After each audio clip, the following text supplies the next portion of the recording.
자, 이번 시간은 이제 공원 및 녹지 계획의 플래닝에 대해서 한번 살펴보도록 하겠습니다. 자, 공원 및 녹지 계획이란, 우선 크게 봤을 때 공원 및 녹지 계획, 즉, 오픈 스페이스라고 하는 공간이 어떤 것인가 볼 거고요. 공원 및 녹지 계획의 그 계획 기준과, 그 공원법에 의한 세분들, 그리고 녹지와 관련된 것으로 보겠습니다.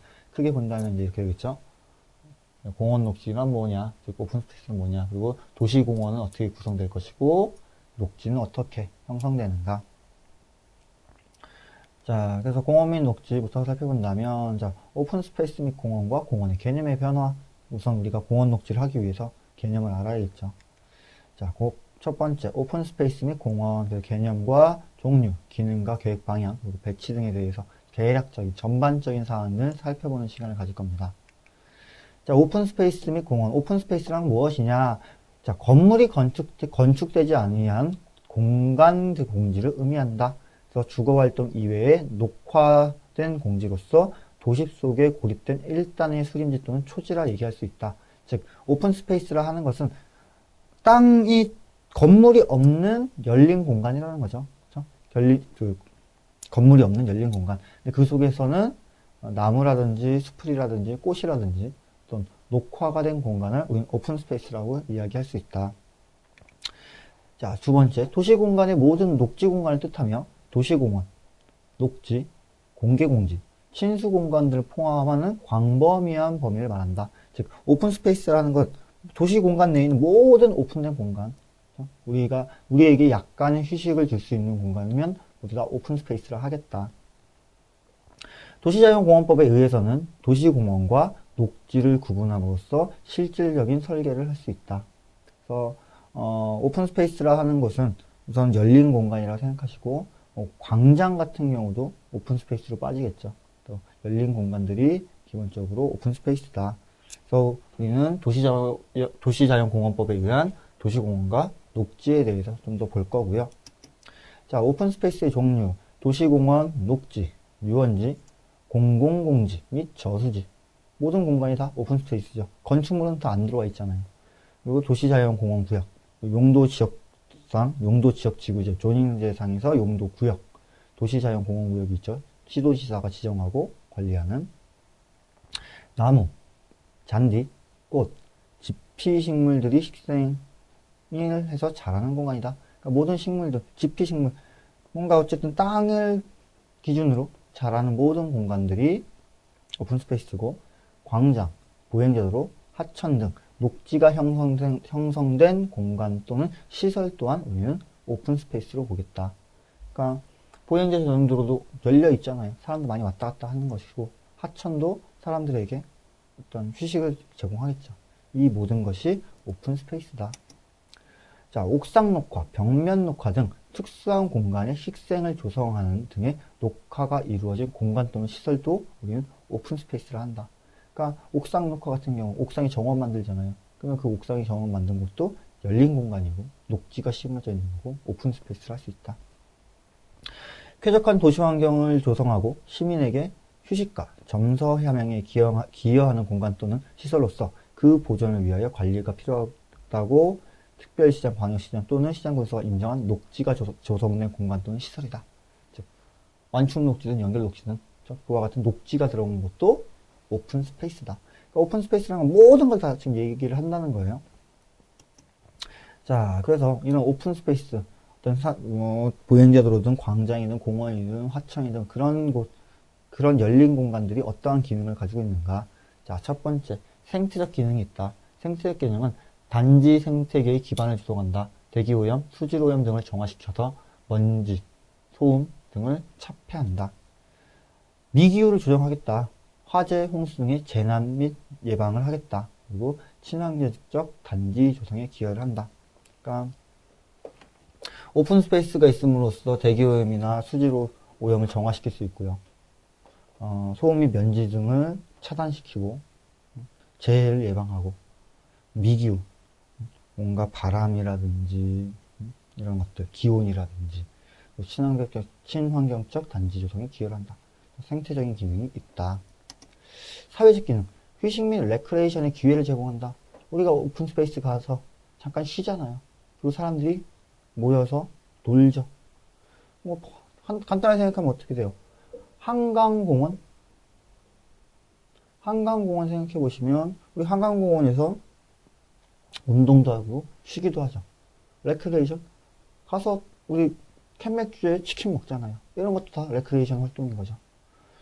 재해 또는 사고 시 피난처를 제공한다. 재해 또는 사고 시 피난처를 제공할 수 있으며, 단지 주민의 정신건강, 정서 함양에 기여하고, 단지 주민 간의 접촉의 기회를 증진시킨다. 그러니까 공원이 있으면 사람들이 찾아오는 거고, 만남을 갖는 거고, 경관의 기능, 단지의 경관미, 스카이라인의 질의 향상을 할 수 있으며, 높낮이를 잡아주죠. 특징 있는 공간 구성으로 단지의 정체성을 고양시키고, 인공 구조물의 건조함을 완화시킨다. 단지 외부 공간에 착용 또는 차폐를 통해 우리는 경관의 기능도 수행할 수 있다. 자, 이런 것이 오픈 스페이스의 기능이다. 자, 그럼 계획 방향은 어떻게 되냐? 지구 내, 사이트 내에 공원 녹지 체계를 구축해야 되고, 자연을 적극적으로 활용해야 되고, 이용권을 고려한 배치를 통해 근성을 향상시켜야 된다. 근린성이죠. 근린성을 향상시켜야 된다. 자, 오픈 스페이스에 배치하는 방법. 어떻게 이와 같은 녹지 공간들을 확보할 것인가? 자, 어떤 거점을 만든다는 거죠. 산발적으로 흩어져 있고 형태와 기능이 동일하지 않은 여러 구성 요소들 중에서 규모가 크거나 활동이 활발한 또는 시각적으로 가장 지배적인 요소를 오픈 스페이스 체계의 핵 또는 초점으로 설정하여 그 요소의 영향이 주변으로 확산되게 한다. 거점적인 역할인 거죠. 그러니까 우리 도곡권 근린공원 같은 경우 보면 그 공원을 기준으로 그 사이트 플랜에서 저런 중심을 잡아주잖아요. 혹은 수변공원이 있다, 혹은 광장이 있다, 이런 랜드마크처럼 하나의 거점으로 확산시킬 수 있는 방법이 있고, 결절화, 방향성이 다른 오픈 스페이스의 구성 요소들이 서로 만나면서 형성되는 결절점에 다양한 특성과 용도를 복합적으로 배치하겠다. 무슨 말이에요? 보행자 도로와 공원이 만나는 부분이 있죠. 보행자 도로와 공원이 만난다면 그 초입 게이트 부분에 두 가지 구성 요소에 중첩을 시키는 거죠. 그래서 뭔가 상징적인 구조물을 갖다 놓든 어떤 공간의 변화가 오든 아니면 휴게소를 설치하든, 휴게소를 설치한다는 것도 하나의 방안이죠. 보행자 도로 가다가 휴게소가 있고요. 공원에 들어오게 되면 그러면 사람들이 휴게소에서 마실 거, 음료수도 살 수 있는 거고, 그와 같은 식의 개념. 위협, 핵의 영향권 범위를 뚜렷이하여 오픈 스페이스의 성격을 부각시키기 위해 천변 녹지, 도로 연변 녹지대 등이 선형의 오픈 스페이스 요소로 그 주변을 둘러싸더라. 위협, 둘러싼다는 거죠. 분지형이라는 거죠. 그래서 기본적으로 이제 전반적인 그 아웃라인을 잡아주는, 우리가 하천변으로 녹지를 형성하거나 도로변을 형성을 해서 하나의 디스트릭트, 사이트를 만들어서 범위를 설정하는 거죠. 그래서 우리 안에 틀을 잡아주는 녹지 방법도 있다. 그래서 보통 이제 완충 녹지가 이런 역할을 할 거고요. 중첩, 정연한 인공 환경의 질서 위에 자유롭고 가변성이 큰 오픈 스페이스 체계를 중첩함으로써 도시의 인공성과 정형성을 완화시키고 접근성이 좋은 오픈 스페이스 체계를 형성한다. 가장 흔한 게 어떤 거예요? 공개공지나 전면공지 같은 거죠. 건물 앞에, 인공적인 건물 앞에 공지를 조성해서 두 개, 인공적인 건축물과 오픈 스페이스라는 공간을 둘 합쳐버리는 중첩의 기능도 있다. 관통, 중첩과 유사한 개념이나 보다 강력한 선형의 오픈 스페이스 요소가 인공 환경 속으로 명쾌하게 뚫려감으로써 중첩의 효과를 주고 인공성의 단조로움을 극복하겠다. 비슷하죠. 어떤 거예요? 전면 공지를 몰로 만들어 버리는 거죠. 보행 몰로 만들어서 그 공간, 길을 만들어 주는 거잖아요. 우리 간단하게 보면 종각의 과거 피아노 거리, 지금 젊음의 거리 이런 거 보면 그 공간이 어쨌든 보행자 도로고 오픈 스페이스란 말이에요. 그러면 하나의 기다란 축이 잡혀 있죠. 뻥 뚫려서 우선 그 건너편으로 가면 청계천까지 이어지잖아요. 청계천까지 이어지는 그런 친수 공간에 서로 연결도 생각해줬고, 우리가 젊음의 거리라는 그런 공간을 통해서 확실한 길을 보여주고 있는 거고, 혹은 동탄 같은 경우는 한 100m 정도의 녹지 축이 잡혀 있죠. 그건 도심을 가로질러 가면서 설정한. 그래서 이와 같은 식으로 설계를 할 때 핵화, 결절화, 유화, 중첩, 관통 이와 같은 개념을 생각해서 공간을 설계하여야 된다. 연속, 오픈 스페이스 체계를 형성하는 개념 중에 가장 중요한 개념으로서 가장 중요하대요. 우리 얘기하는 연속성이죠. 연속성. 각 오픈 스페이스마다 독립되고 완결된 활동과 체험을 선형으로 연결하여 이용자가 시간의 흐름에 따라서 각각의 체험을 엮어서 보다 풍성하고 총체적인 체험을 하도록 한다. 우리가 기본적으로 동선체계에서 계획을 할 때 연속성에 대해서 고민을 해야 되잖아요. 이어지고 끊임없어야 되고 네트워크죠. 망의 연결. 그러니까 잠깐 얘기했던 아까 종로 같은 경우도 젊음의 거리에서 걸어가다 보면은 청계천이 나오죠. 청계천을 따라서 걸어가다 보면 한빛광장 나오고 좀 더 내려가면은 뭐 명동도 가볼 수도 있고 더 가면은 동대문도 가죠. 그러니까 어쨌든 오픈 스페이스라는 것이 기본적으로 보행자들을 위해서 들어올 거란 말이에요. 보행권이 나오고 보행자들이 어떤 시설로서의 연결성을 확보해주기 위해서 공간을 잡아내니까. 그래서 기본적으로 이제 연속 체계, 끊어지지 아니하는 오픈 스페이스, 연속적인 공간을 만들어야 된다. 그래서 이렇게 생각하시면 되겠죠. 핵이라는 것은 공원과 같은 커다란 공간이 있어야 되고요. 유효라는 개념을 통해서 우리가 사이트 플래닝 했을 때 외곽 일정 범위를 잡아줘야 되고요. 이런 개별적인 핵과 연결을 하기 위해서는 동선 체계, 오픈 보행자 도로 등의 동선 체계를 설정해서 연속성을 잡는데 그런 동선 체계들 사이사이에는 인공적인 건축물이 들어오잖아요. 그럼 인공적인 건축물들은 중첩이나 관통을 통해서 유기적으로 이어질 수 있도록 설계하는 것이 보행자 동선, 그 공원 녹지, 오픈 스페이스 체계의 기본적인 계획 원리다. 이렇게 생각해 보시면 크게 어렵진 않으실 거예요. 자, 오픈 스페이스 계획의 방법. 자, 환경 계획적 접근 방법이다. 자연 환경을 최대한 보존하려는 방법이다. 기존의 수계, 하천이 있다면 그 하천을 그대로 살려서 공간을 형성하자는 거죠. 경관 계획적 접근 방법. 자연 환경에 더하여 인간 환경으로 생활 환경이 상호 복합적으로 조화되도록 접근하는 계획 방법이다. 그러니까 경관을 만들어주는 거죠. 기존의 아파트 혹은 단독주택 때문에 형성된 경관이 있다면 그 경관에 맞춰서 그 오픈 스페이스의 공간을 잡자는 거고. 자, 위락 계획적 접근 방법. 5개의 위락 활동의 총체적인 유형을 정확하게 파악하고 접근하는 방법이다. 5개의 위락 활동. 그 공간에 가서 사람들이 무엇을 할 건가에 따라서 우리 난지도 캠핑장 같은 경우 보면 난지도 캠핑장에서는 말 그대로 캠핑을 하는 오픈 스페이스 공간이잖아요. 그렇죠? 근데 뭐 도심에 있는 뭐 종묘나 탁골공원 그런 것도 오픈 스페이스인데 그런 데서 고기 구워 먹지는 않죠. 그러니까 그런 데는 이제 약간 이제 연세 드신 분들이 오셔서 그 담소를 나눠주고 이런 어떻게 보면 활동의 유형에 따라서도 공간을 설계해야 되고 커뮤니티적 접근 방법 근린의 향상을 위해서 오픈 스페이스 체계를 구축하는 방법이다. 자, 기본적으로 우리가 근린 생활권, 근린 공원이라는 거가 있죠. 근린지구 생활권 단위로 공원을 배치해서 그 거주민들의 정서 협양과 휴식을 제공하겠다. 그럼 근린 공원 같은 경우 1헥타르 정도밖에 안 되잖아요. 1헥타르 정도 공간이라는 건 어떤 거예요? 강아지 데리고 한 10분 이내에 10분, 20분 산책할 수 있는 공간이죠. 그런 것들을 좀 생각해서 플래닝을 하자. 자, 오픈 스페이스 체계화의 이 접근성의 향상이다. 연계나 중첩에 의한 이용도와 접근성을 향상시키고 연계성의 향상. 오픈 스페이스가 선형으로 연결되면 보존이 용이할 뿐만 아니라 연계성도 높아져 도시개발 형태를 바람직한 방향으로 유도할 수 있다. 무슨 말이에요? 우리 녹지 공간 잡을 때, 플라잉 할 때 녹지축을 잡자고 하잖아요. 녹지축. 우리 서울시도 같은 경우 4대 녹지축이 있었죠. 뭐 남산을 기준으로 이어지는 축과 동대문 쪽으로 가는 축, 그리고 청계천 태운상가 축도 있었고, 그래서 축이라는 걸 잡아서 그 전체적인 연계를 시키는 그런 방안을 생각해보자. 자, 건폐 지역이 가지기 쉬운 과도한 격식성과 단조로움을 완화시킨다. 무슨 말이에요? 건폐 지역. 건물로 둘러싸인 지역이죠. 건물 들어온 지역에 너무 건물만 많다면 너무 단조롭다는 거죠. 그래서 덕식성과 단조로움을 완화시킬 수 있다. 즉 건물들이 너무 많아서. 그러니까 이런 것들을 보면 뉴욕 같은 얘기죠. 뉴욕 맨하튼에 기본적으로 격자형 가로망으로 플래닝을 해서 블록을 다 쪼갰죠.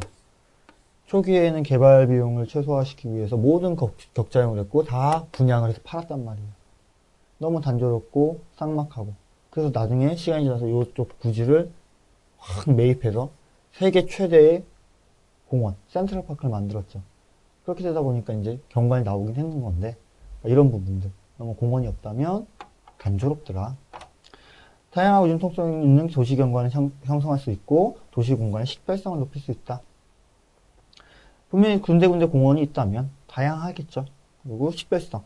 아무래도 단조롭게 막 고층 건물 들어온 것보다는 중간중간에 공원이 있어주는 것이, 여기가 어느 집이구나. 우리가 청계천만 보더라도 청계천변이 있으면 대충 어느 집인 걸 인지할 수 있잖아요. 그런 거 생각해 보시면 될 것 같아요. 다음은 이제 공원의 발달에 대해서 한번 보죠. 공원의 발달. 그러니까 우리가 지금 공원이라는 것은 다들 흔하게 알고 있어요. 어떤 공간인지. 근데 이게 어떻게 등장하게 됐는가, 역사적 배경부터 좀 알아볼 필요가 있을 것 같아요. 그러니까 과거에는 공원이라는 개념이 솔직히 없었겠죠. 우리가 농경사회일 때 보면 다 주변이 자연이잖아요. 다 자연이니까 별도의 공원이라는 공간이 필요한 게 아니죠. 근데 어느 순간부턴가 공원에 대한 개념이 필요하게 된 거고, 아까 잠깐 얘기했던 우리 뉴욕 맨하튼 같은 경우도 한 17세기, 16세기 이렇게 만들었을 때 격자형으로 이렇게 만들어서 다 분양을 했단 말이에요. 이때 당시에는 그 사람들이 공원의 필요성에 대해서 인지를 못했죠. 그냥 다 상업적으로 다 분양을 하고. 근데 시간이 지나면서 사람들이 공원이라는 녹지 공간에 대한 그리움과 갈망이 있고, 우리가 다들 막 이렇게 하잖아요. 농촌 가고 싶다. 농촌에서 귀농하고 싶다. 그런 것들이 붙으면 자연에 대한 그리움이란 말이에요.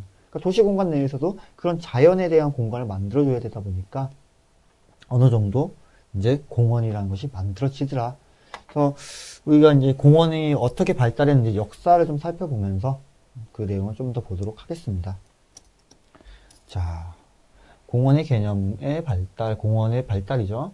공원의 역사적 배경. 공원은 르네상스 이후래요. 르네상스 이후 봉건 영주들이 사냥에서 잡아온 야생동물들을 숲속의 새장과 같은 울타리를 만들어 가두어 놓은 시설이었다. 자, 르네상스 때에, 그러니까 봉건 영주, 제후들이 자기들 성곽이 있었고, 우선 성곽 내에서 공간이 있었을 것이고, 사냥터에서 잡아온 동물들을 사육하는 공간이었죠. 그러니까 사육하는 공간이다 보니까 그 자연 속에서 있던 동물들은 자연 환경 만들어줘야 되잖아요. 나무 있어야 되고 뭔가 그런 것들. 그래서 그런 공간을 울타리로 가둬놓는 것이 처음 시작으로 볼 수 있다.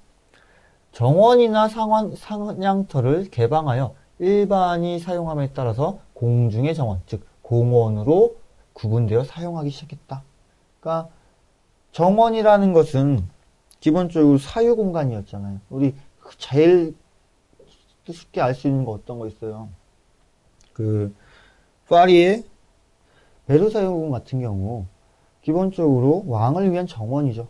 무슨 루트로 양식이다 해가지고 엄청나게 이쁘게 있죠. 그래서 우리 어렸을 적 만화 같은 거 보면 베르사유 장미 해가지고 아름답게 나오잖아요. 바로크 양식의 절대적인 공간이다. 그러니까 그런 것들이 어쨌든 좀 부유층 있는 사람들의 좋은 공간, 정원이었는데 그런 정원이나 사냥터를 개방했다는 거죠. 개방해서 일반인들도 찾아볼 수 있어요. 그래서 공중의 정원, 공공이 이용하는 정원. 그래서 공원이라는 개념이 등장하게 된 거죠. 또 우리나라 같은 경우도 보면은 이제 막 그런 거죠. 우리 창경궁이죠. 창경궁이 과거 동물원으로 사용되고 이런 개념들. 아마 나중에 또 나올 것 같은데. 그래서 공원이 그렇게 시작이 되더라. 1630년경 거의 이제 르네상스 바로크 시대죠. 베드포드라는 백작이 런던 스퀘어, 그로스 매너 스퀘어, 볼륨스 리버 스퀘어 등을 건설했다. 그러니까 메드포드라는 사람이 스퀘어라는 공간을 만들었대요. 스퀘어가 뭔지를 좀 보면 되겠죠. 그렇죠? 스퀘어라는 개념. 자, 스퀘어라는 것은 토지의 일구획으로 울타리가 있는 정원이 둘러싸여 각 집에 출입구를 두겠다. 하나의 토지로서 울타리가 있고 이제 출입구가 이렇게 있는 거죠. 그럼 여기가 정원이라는 거잖아요.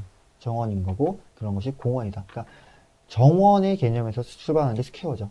하나의 공간을 만들어서 각각의 출입구를 줌으로써 사람들이 모일 수 있는 커뮤니티의 장을 만드는. 그래서 1963년에 그럼 커뮤니티 장을 만들려면 우선 집과 같으면 안 될 것이고 좀 더 쾌적한 공간이 있어야 되고 우리 어떻게 보면 휴게소와 같은 개념이잖아요. 휴게소라는 것은 사람들이 잠깐 찾아가서 공간을 만들 수 있는 그런 부분이 있으니까.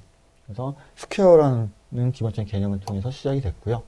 자, 공원 시설은 19세기부터 발생을 했고 1830년 전후로 런던 교회 왕실 소유의 사냥터인 하이드 파크나 제임스 파크, 켈싱턴 파크가 일반에게 공개되더라. 그러니까 왕실의 사냥터라는 건 뭐예요?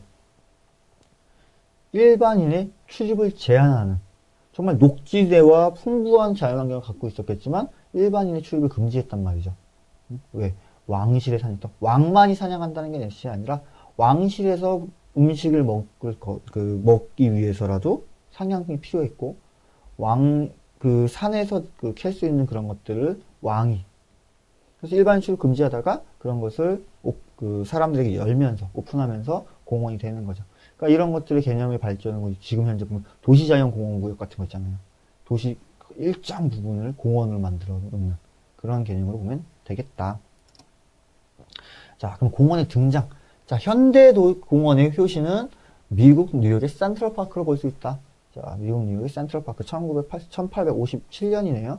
그렇죠? 현대 공원이라 불리는 것은 센트럴파크다. 자, 1853년 뉴욕시의회가 공원 설치를 의결하고 1857년 부지를 매수해서 공원 설계안을 공모하고 옴스테드와 복스의 협동계획안인 영국식 자연양식이 당선되고 계획적 대규모의 공원을 만들었다. 자, 대규모의 면적이래요. 그래서 843에이커다.